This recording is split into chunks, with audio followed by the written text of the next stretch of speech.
Have you ever wondered if a giant 150,000 seater stadium could outshine the perfect training facilities in FM24? Well, in today's video, we're putting this to the test. We'll explore how the massive income you get from having a giant stadium stacks up against the rapid player improvements and insane regions you get from having perfect facilities. Which will reign supreme? Let's go and find out. First up, the teams that we are doing this experiment on today are the Tunbridge Angels and Welling. Tunbridge have been given the giant stadium and Welling are the recipients of the perfect facilities. They're both in the National League South, so let's sim 5 years and see if these improvements have made any difference. Okay, and let's start with Tunbridge. And having a look, Jamie Vardy's their manager, which is strange. We can see that their stadium's still 150,000 capacity, which gives them so much money, and their estimated value is now £1.4 billion with 117 million in the bank. They're still in the National League South though, so let's go and take a look at how they've done in the last few seasons. Alright, so taking a look at the first season, they finished in 16th here, and then the season after, they finished in 9th, just behind Welling. In the third season, you can see that Welling actually got promoted, but let's talk about that in just a moment. But Tunbridge went back down to 13th, which is disappointing. And then, as of late, in the last few seasons, they finished 16th and 14th, and then this season they're predicted to finish in 3rd. Moving back to the home screen, obviously they're super rich now, which we can see, so hopefully they've made some massive transfers. Taking a look at the transfers for Tunbridge, in the first season they didn't spend any money. The second season they only spent $400. The third season they only spent a K and a bit. And they really just haven't spent that much money. 5K, 23K in the latest season. So that they're finally starting to spend some of the money, but it's just not enough. It's just not enough considering that they have £117 million. I'm guessing that they've been upgrading their facilities. And yes, it looks like they did spend all their money on the youth and training facilities, but they still have 117 million in the bank account, so hopefully they spend all of that in the coming seasons. One last thing before we move over to Welling is the attendance record. So they've been getting around 142,000, and that is because the away fans get an allocation into the stadium. So obviously it's around 7,500 or so. And it looks like the away fans just really haven't been coming. So they had 52 away fans in this game here. So that is why they're not getting the full 150,000, but 142,000 is still a ridiculous amount. Moving over to Welling now, and their facilities and youth recruitment and everything is still 5 stars, which is really good. And they actually have a bit of money as well. They have £1 million in the bank. It's nothing compared to Tunbridge, but 1.7 million is a lot of money for a National League team. Moving over to how they did, we saw that they did become champions in 2025-2026, and then since then they finished in 9th and then 7th in the last 2 seasons. So that's really good improvements from them. Okay, and looking at Welling's transfers, they haven't really made many profits with their transfers. If we go through the years, they made 6K, 3K, 850, 2K, so they haven't really made a massive transfer out. But some of the youth players that they have been letting go, like Julius Essien for one example, is a pretty decent player for a National League side. Hopefully they can sell some of their players for more than a K and a bit, 2K, because these players are worth more than that, and I think it's just because they don't have the reputation, and they probably don't have great staff either that are negotiating the deals for them.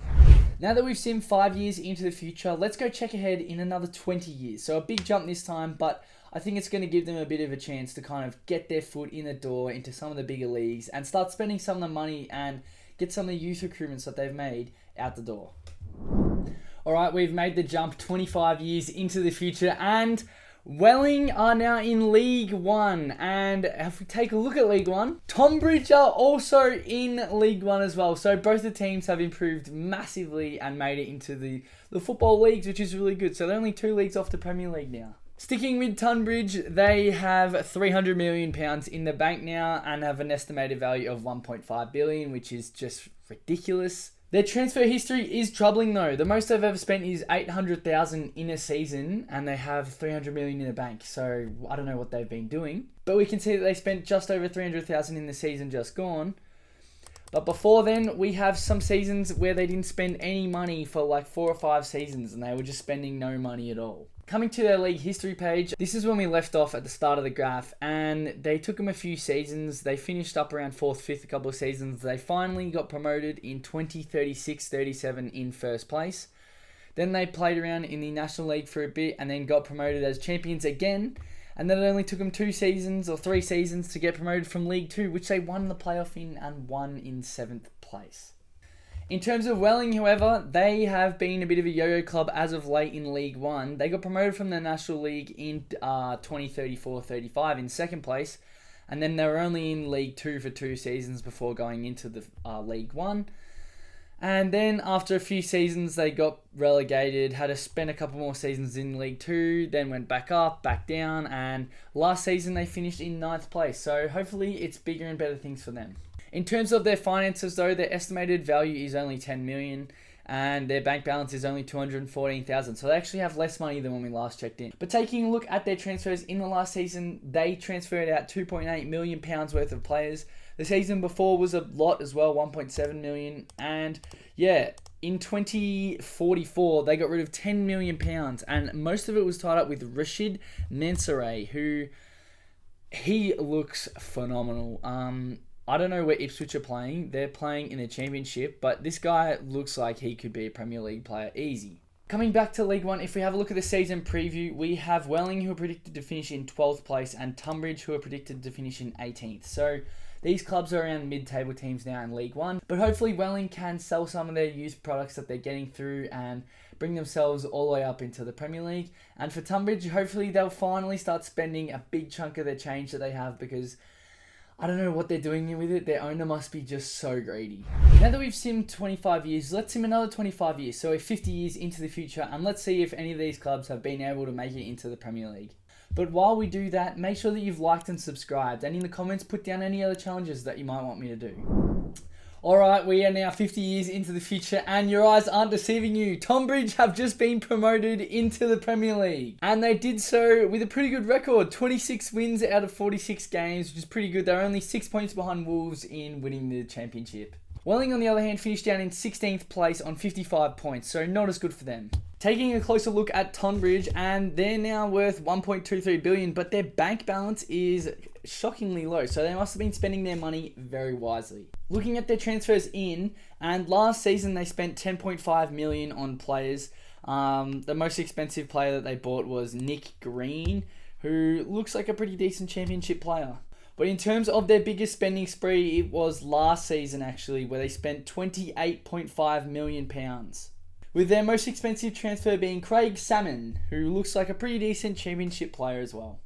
In terms of what they've been spending their money on though, they've upgraded their youth and training facilities so many times now, and they're all the way up to nearly 4 stars in everything. So that's pretty good. The youth recruitment obviously needs a bit of work, but that's very decent, having almost 4-star training facilities and youth facilities. Moving on over to Welling now. This last season was very disappointed. They were supposed to finish in 7th and finished all the way down in 16th. But they do have some money to burn with 12 million in the bank account, as well as an estimated value of 106 million. Having a look at their transfer history, this season alone they sold 28.5 million worth of players, and their most expensive player was Hugo Peterson, who is 32, so probably a good time to get rid of him. And yeah, he would have been really good back in the day. Their most profitable season though by transfers out was 2056-57, when they sold £85 million worth of players. The most expensive transfer out was Gene Denkin at 27 million. And having a look at the records of Welling United, he actually has played the most league appearances for the whole club. So having him play almost 500 games and then selling him for 27 million, I would say that's a good bit of business. In terms of the league history though, they actually got promoted into the Championship only a few seasons after we just checked in. And they were in there for a couple of years, went back down, so they're a real yo-yo club for a bit there, and then they've been in the Championship ever since. Having a look at Tunbridge's history though, they took a few more years to get into the Championship, maybe 3 or 4 years after Welling, and they have pretty much been in there ever since. They've had 1 relegation when they came back down, 1 League 1, and then moved all the way back up. But now they're the first team into the Premier League. Overall, at the start it looked like Welling were doing way better than Tunbridge with their perfect facilities, and they were just able to get up the leagues much quicker, and they made it into the Championship a few years before Tunbridge did. But as of late, it looks like that's kind of started to slow down. The players they're selling mustn't be as profitable anymore, and it looks like Tunbridge has really started to spend the money that they do have. So I think now that Tonbridge's youth facilities and training facilities have been upgraded, they're just going to go leaps and bounds ahead of Welling, I think. In saying that, let's now jump to the end of the simulation, which will be another 50 years in the future, so 100 years all up. And hopefully both the teams are in the Premier League and maybe even won one. Alright, we are finally to the end of the simulation, 100 years in, and let's have a look at where the teams are. And starting with Tonbridge, they are still in the Premier League luckily, but not for very much longer because they got relegated. They're done. They're going back down to the Championship. They only won 4 games for the season and drew 13, which is a lot of draws. When we last checked in, they were just promoted into the Premier League for the first time in 2073-74, and they got relegated straight away after that. They only won 2 games that year, and then they went back in the Championship for a while, and ever since then, they have been an absolute yo-yo club and a half. They haven't really been able to stay more than 2 years in the Premier League at one time.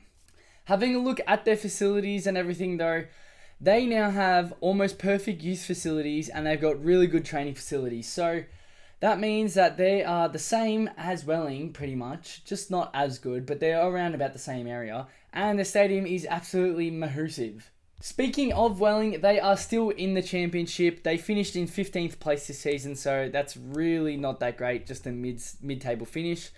They are worth 107 million, so a bit less than last time, I'm pretty sure, and they have a massive loan debt. When we last checked off, they were in the Championship, and they have been in the Championship ever since.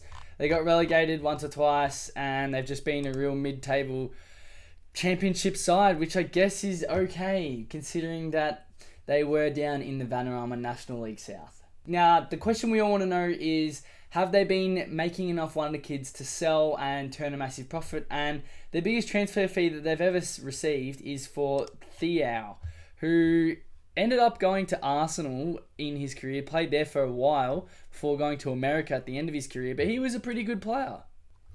In terms of Welling as a whole though, I really think that their stadium has let them down. It only holds 16,000, and when you consider Tonbridge's 150,000 seater stadium and they now have pretty good facilities, there's no wonder that Tonbridge has been able to just accelerate past Welling as of late.